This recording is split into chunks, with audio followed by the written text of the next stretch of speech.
Assalamu alaikum warahmatullahi wabarakatuh. Dear students, I am Hamidullah Wani, teacher UPS Mirmala Chipura. Dear students, today we are going to talk about the paragraph writing. And today our topic is knowing about para writing. This is our topic today. It is for class 8th.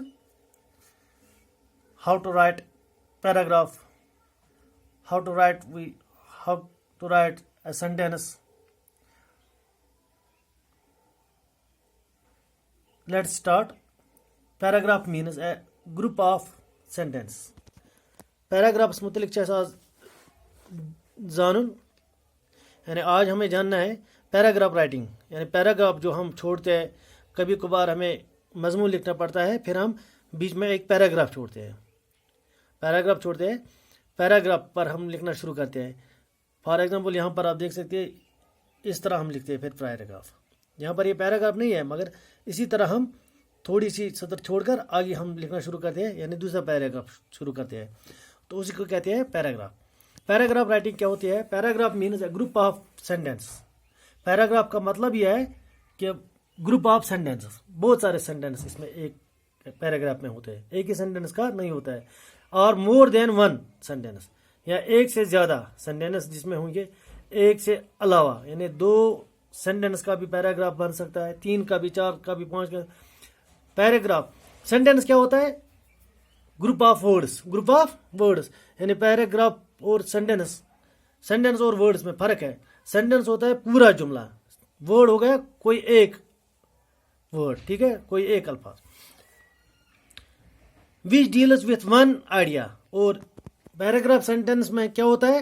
which deals with one idea. اس میں ایک idea پر کام چلتا ہے، ایک idea پر کام کرتا ہے. کوئی ایک idea پر ہمیں کوئی لکھنا ہوتا ہے، تحریری طور ہم لکھتے ہیں، ہم تحریر کسی چیز کا بناتے ہیں، تحریری طور ہم کسی ٹاپک پر ہم بات کرتے ہیں. مثال مائی بیسٹ ٹیچر پر اگر ہم بات کریں گے تو مائی بیسٹ ٹیچر پر یعنی اسی ایک ٹیچر آئیڈیا جو ہمارا ہے ٹیچر پر ہمیں جملے بنانے ہیں.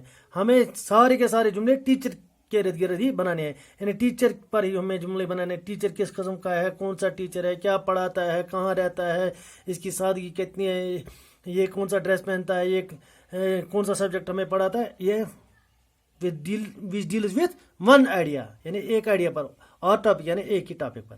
Sentence must be in sequence. مگر اس کا ضروری کیا ہے؟ اس کے لیے ضروری ہے یہ ان سیکوینس میں ہونا چاہیے. سیکوینس کا مطلب کیا ہوتا ہے؟ Sequence and in systematic order. اس کا مطلب کیا ہے؟ برابر لائن میں لکھنا اور پیرا نہیں چھوڑنا ہوتا ہے. سیکوینس میں نے ہو گیا برابر لائن میں لکھنا ہے اور پیرا نہیں چھوڑنا ہے. پیراگراف کا مطلب ہے sequence and in systematic order یعنی برابر لائن میں لکھنا ہے اور پیرا نہیں چھوڑنا ہے. ٹھیک ہے. پھر اس کے بعد ہمیں دیکھنا ہے پرنسپلس آف پیراگراف رائٹنگ. اس کے پرنسپلس بھی الگ الگ ہے، اس کے کچھ پرنسپلس بھی ہے، الگ الگ قوانین بھی ہے، کس طرح لکھنا ہے، کیا کرنا ہے. اس کے کچھ پرنسپلس ہے پیراگراف رائٹنگ کے. پہلا پرنسپل جو ہے اس کا وہ ہے یونٹی مانے ہو گیا یکجہتی. یونٹی مانے یکجہتی. It means that there should not be a remove diversion from the main topic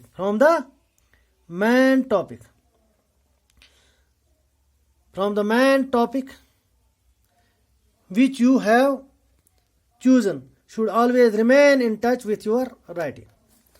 It means that there should not be a removed diversion from the main topic. یعنی ہمیں اپنے مین ٹاپک جو ہمارا ہے جس پر ہم بات کر رہے ہیں اس سے ہمیں ہٹ کے بات نہیں کرنے، اس سے ہمیں نہیں ہٹنا یعنی اس کو چھوڑ کر ہم کسی اور موضوع پر بات کرنا شروع کریں گے، وہ اس کا پرنسپل نہیں ہے. اس کا ایک پرنسپل یہ ہے کہ یکجہتی یعنی ہمیں ٹاپک کے ارد گرد ہی بات کرنی ہے، ٹاپک سے ہٹ کر بات نہیں کرنی ہے اور اسی ٹاپک پر بات کرنی ہے which you have chosen. اور اسی ٹاپک پر بات کرنی ہے جو ہم نے چوائس کیا ہے، جو ہم نے چوز کیا ہے، جس پر ہم بات کر رہے ہیں. should always remain in touch اور ہمیں اسی کے ارد گرد ہی بات کرنی ہے، اسی کے ارد گرد ہی ہمیں سب کچھ لکھنا ہے، جو کچھ ہم لکھیں گے اسی کے ارد گرد لکھیں گے۔ ارد گرد کا مطلب ہے جس طرح میں نے آپ کو سمجھایا، ہم ٹیچر پر ابھی بات کریں گے یا اسکول پر، ہمارا اسکول کا نام کیا ہے، ہمارے اسکول کس جگہ پر واقع ہے، ہمارے اسکول میں کل کتنے طالبہ ہیں، کتنے طالبات ہیں، اور ہمارے اسکول میں کل کتنے اساتذہ کام کر رہے ہیں، ہمارے اسکول کا سراؤنڈنگ کیسا ہے، ہمارے اسکول کی بلڈنگز کیسے ہیں، ہمارے اسکول کے کتنے فرنیچر کیا ہے، کس قسم کا ہے، یعنی سب کچھ ان ٹچ، یعنی اسکول کے ارد گرد ہی ہمیں بات کرنی ہے۔ یہ تھا اس کا پہلا پرنسپل۔ دوسرا پرنسپل اس کا ہے آرڈر، اس پر ہم بات کریں گے کل انشاءاللہ۔ دیجیے اجازت، خدا حافظ، السلام علیکم۔